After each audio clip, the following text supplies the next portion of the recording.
ఏ ఒక్కరికి కూడా ముఖ్యమంత్రి స్థాయి దగ్గర నుంచి ముఖ్యమంత్రికి కానీ మంత్రులకు కానీ శాసనసభ్యులకు కానీ ఏ ఒక్క ప్రజాప్రతినిధికి కూడా పరిపాలన మీద పట్టు లేదు, శ్రద్ధ లేదు. ఏ విషయంలో తీసుకున్నా సరే ఏ ఒక్క వర్గానికి కూడా సంతృప్తి లేదు. ఎన్నికల్లో ఇచ్చిన మాటలను కానీ వాగ్దానాలను కానీ మాటలకే తప్ప చేతుల్లో ఎక్కడా కనిపించట్లేదు.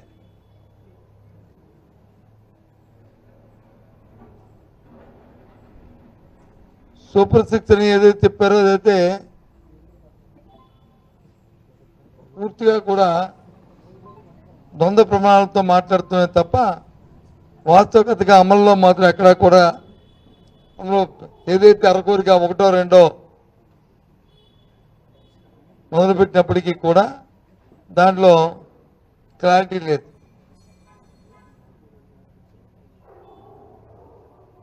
ఈవెన్ తల్లికి వందనం ఇచ్చినప్పటికీ కూడా ఈ రోజుకి కూడా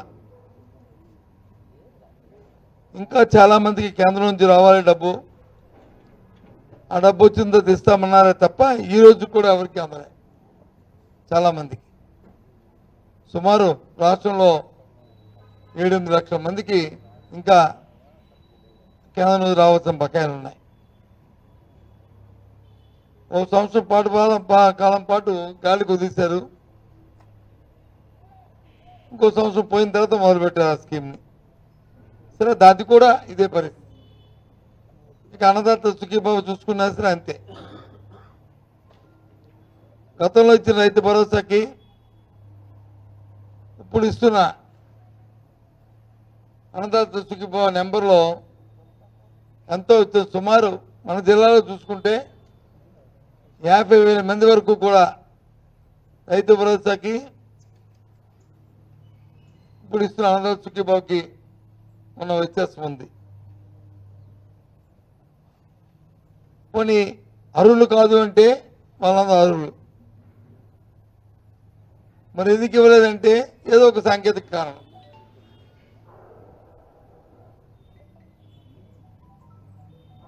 మొన్న హఠాత్తుగా పెట్టిన స్కీమ్ ఏదైతే ఉందో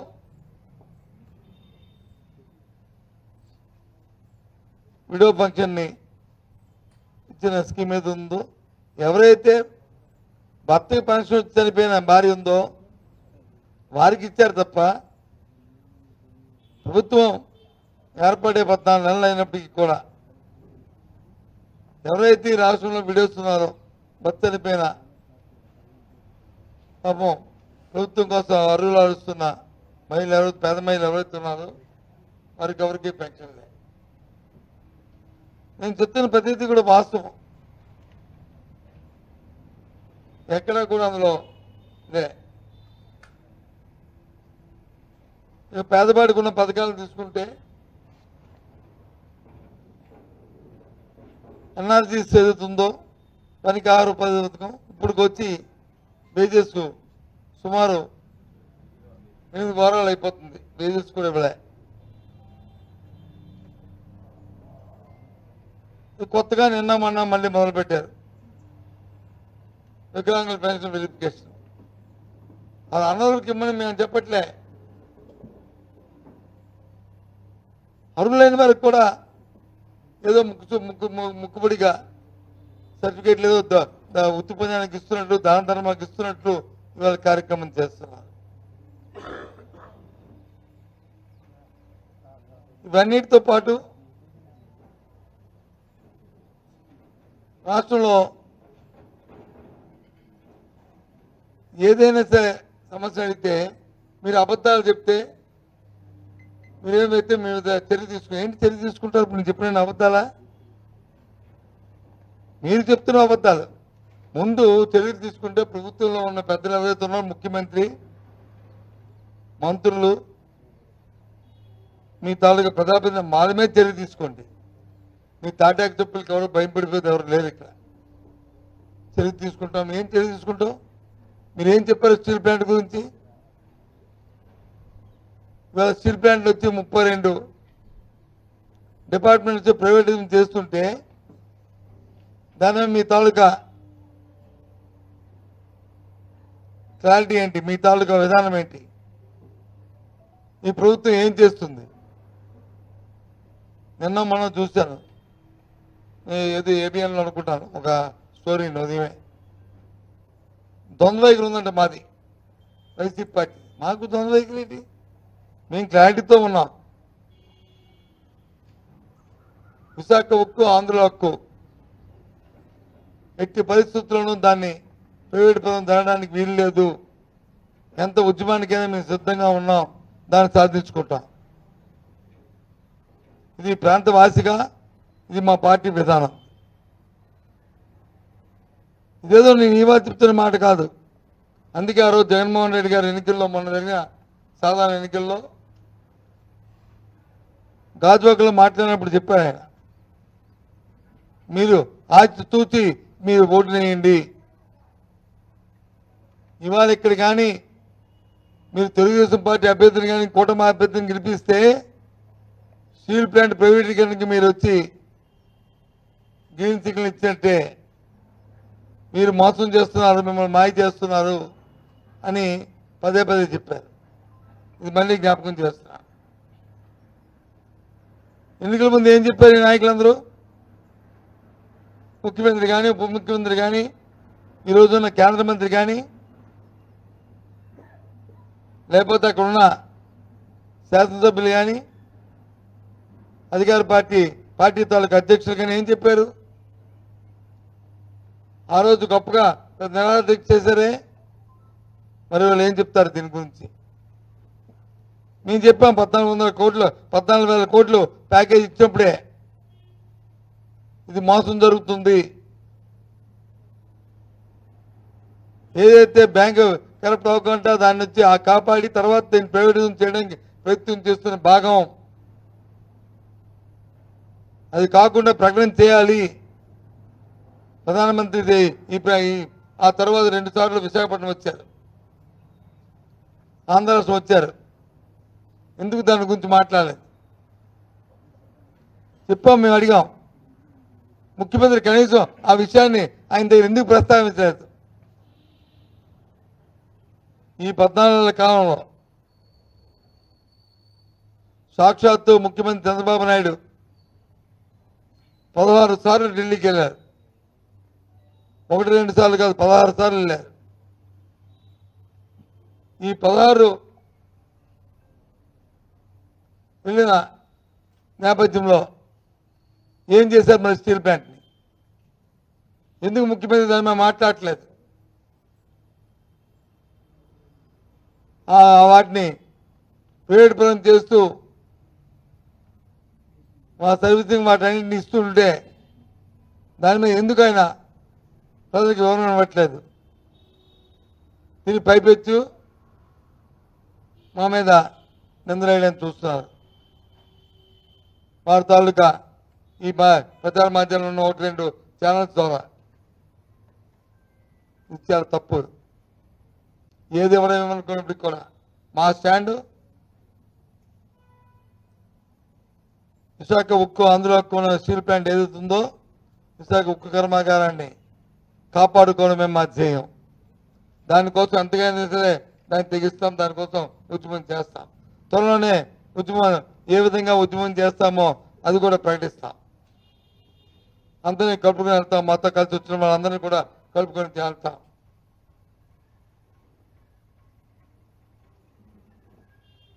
నేను చూస్తున్నాను, నిన్న మన ముఖ్యమంత్రి ఓ మంత్రులు, ఆ పార్టీ అధ్యక్షులు వాళ్ళు ఏదైనా అంటే మీరు కానీ తప్పుగా ప్రజలు తప్పుదో పట్టిస్తే ఏం తప్పు చర్య తీసుకుంటారు?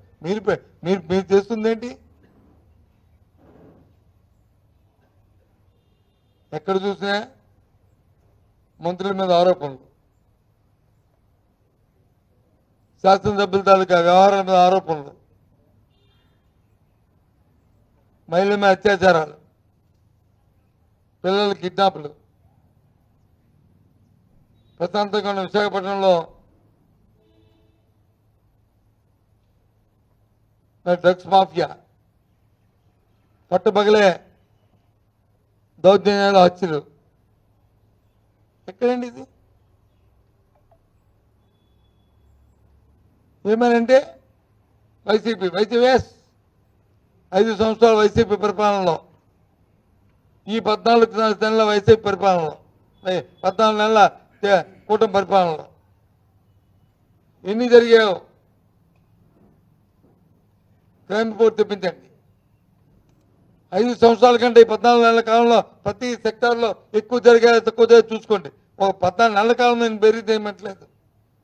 5 సంవత్సరాల కాలం, ఈ 14 నెలల కాలం ఎందుకు వచ్చిందా? కారణం ఏంటి అంటే ప్రభుత్వానికి దాని మీద, ప్రభుత్వంలో ఉన్న శాఖల మీద పట్టు లేకపోవడం, పట్టుత్వం లేకపోవడం, పర్యవేక్షణ లేకపోవడం, ముఖ్యంగా పోలీసు వ్యవస్థ మీద అయితే పూర్తిగా పట్టుకోల్పోయారు, గాలి కుదిస్తారు. విచ్చలవిడిగా ఉంది ఈరోజు. ఇదేనా పరిపాలన? దీనికి వచ్చి గొప్పగా అంట మంచి పరిపాలన. ఏంటి మంచి పరిపాలన? పత్రిక తిరిగేస్తే, టీవీ చూస్తే, టీవీ ఆన్ చేస్తే లేదు ఏం జరుగుతుందని ఎవరికైనా ఫోన్ చేస్తే అక్కడ వచ్చి అత్యాచారం, లేకపోతే అక్కడ వచ్చి అవినీతి, లేకపోతే అక్కడ వచ్చి దోపిడీ, లేకపోతే ఈ భూమి ల్యాండ్ గ్యాబరింగ్, ఇదా? అసలు ముందు చూపు ఉందా ఈ ప్రభుత్వానికి? రైతు తాలూకా సీజన్ వచ్చినప్పటికి వచ్చి వాళ్ళకి కావాల్సిన ఎరువులు, విత్తనాలు సకాలంలో అందించాలనే బాధ్యత ప్రభుత్వానికి ఎస్మెత్తిన ఉందా? ఉంటే ఎందుకు యూరియా కోసం ఇబ్బందులు వస్తున్నాయి?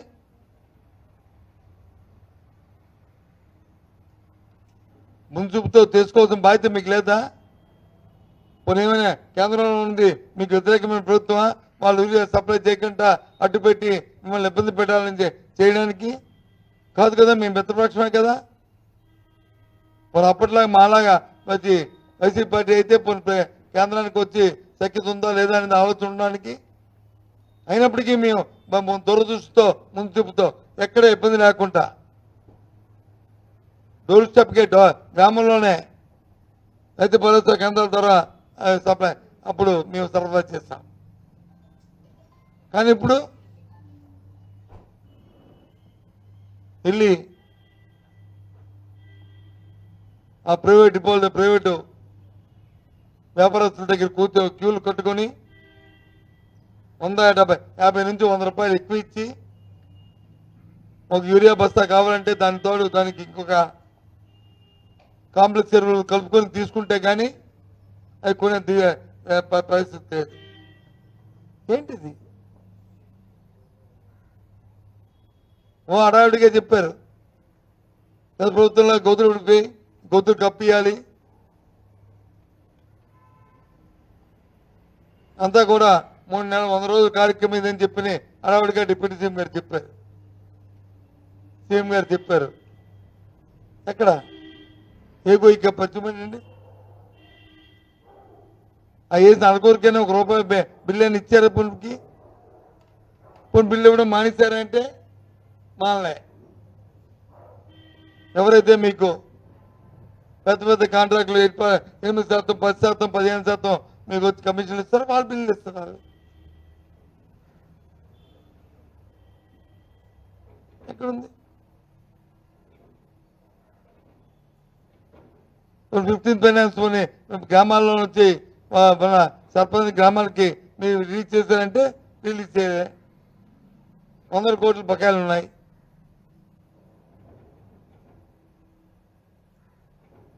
ఏంటి పరిపాలన? మంచి పరిపాలన P4 అని గొప్పగా చెప్తాను. ఏంటి P4 విధానం? ఈ జిల్లాకు సంబంధించి లేదా ఏదో జిల్లా రాష్ట్రంలో ఇగో ఇంతమందిని తీసుకున్నాం, ఇంతమంది దీనికి ఆకిస్తారు, ప్రభుత్వం ఫెసిలిటేట్ చేసింది, ఇగో ఈ విధానం ఇదేని. నువ్వు డబ్బు ఇస్తావా? అది చదివిస్తావా? నెల నెల వాళ్ళకి ఏమిస్తావు? వాళ్ళని ఏ స్థాయికి తీసుకెళ్తావు, దాని టార్గెట్ ఏంటి, ఏ విధానం ఉందా దానికి కనీసం నీకు చెప్పండి. అది ఏ అధికారి చెప్పండి, ఏ ప్రధాన నాయకుడు చెప్పండి, సాక్షాత్ ముఖ్యమంత్రి చెప్పనండి. ఎంతసేపు సులుకబులు చెప్పుకొని ఊరికే టీవీలో నుంచి హడావిడిగా చూపెట్టడం తప్ప ఎందుకు? ఏదైతే మహిళలకు ఇద్దామని చెప్పి మీరు ప్రామిస్ చేశారో దానికి 1500 రూపాయలు లెక్కని సంవత్సరానికి 18,000 అది ఎగ్గొట్టడానికి, అది ఉష్కాకి పెట్టడానికి చేస్తున్న చర్య ఈ చర్య. అదే మానిటరింగ్ లేదు. నిన్న మొన్న ఫ్రీ బస్ పెట్టావు. ఏమంటావు ఫ్రీ అంటే? మొత్తం ఇక్కడ నుంచి విజయనగరం నుంచి అరసవీలు వెళ్ళొచ్చు, విజయనగరం నుంచి తిరుపతి వెళ్ళొచ్చు, విజయనగరం శ్రీశైలం వెళ్ళొచ్చు అని చెప్పి ఎన్నికల్లో మీరు మాట ఇచ్చారు. ఇది నా మాట కాదు. ఇది నేను ఇప్పుడు మాట్లాడిన మాటలు ఏవి కొన్ని నాయి కాదు, మీరు చెప్పిన మాటలు. మరి ఎందుకు చేయలేదు? 13-15 కేటగిరీ బస్సులు ఉంటే అందులోనూ 5-6 కేటగిరీలకు మీరు ఇచ్చారు. అని మిగతా ఏంటి? వాళ్ళు ఇచ్చినంటే నువ్వు దాన్ని డిమాండ్ని ఫోర్కాస్ట్ చేసి దానికి తగ్గట్టు ప్రభుత్వం ఏర్పాట్లు చేయాలి కదా. 14 నెలల కాలం వచ్చింది కదా నీకు. నువ్వు చేస్తానని ఎప్పటి నుంచో ప్రకటిస్తున్నావు కదా. దానికి సంబంధించినట్టు దానికి కావాల్సిన ఏర్పాటు చేస్తూ కొత్త బస్సులు వేయడమో లేకపోతే లీజుకు తీసుకోవడమో, దాంతోపాటు ఆ బస్ స్టాండ్లో వచ్చి ఆ స్ట్రీమ్లైజ్ చేయడానికి మీ సిబ్బందిని అధికంగా పెట్టి వాళ్ళని ఎక్కించడమో చేసి చేయాలి కదా. చూస్తున్నాం సోషల్ మీడియాలోనూ టీవీలోనూ ఏ రకంగా వస్తున్నాయి. ఎందుకని ఇబ్బంది పెడుతున్నారు? దేనికోసం అంటే మీకు ఆదరాబాదేగా మీకు ఆర్భాటం తప్ప, హడావిడి తప్ప, పబ్లిసిటీ తప్ప దాన్ని ఆచరణలో ఒక నిబద్ధతతో కార్యక్రమాన్ని చేసి ప్రజలకు అందిద్దామనే ధ్యాస మీకు లేదు.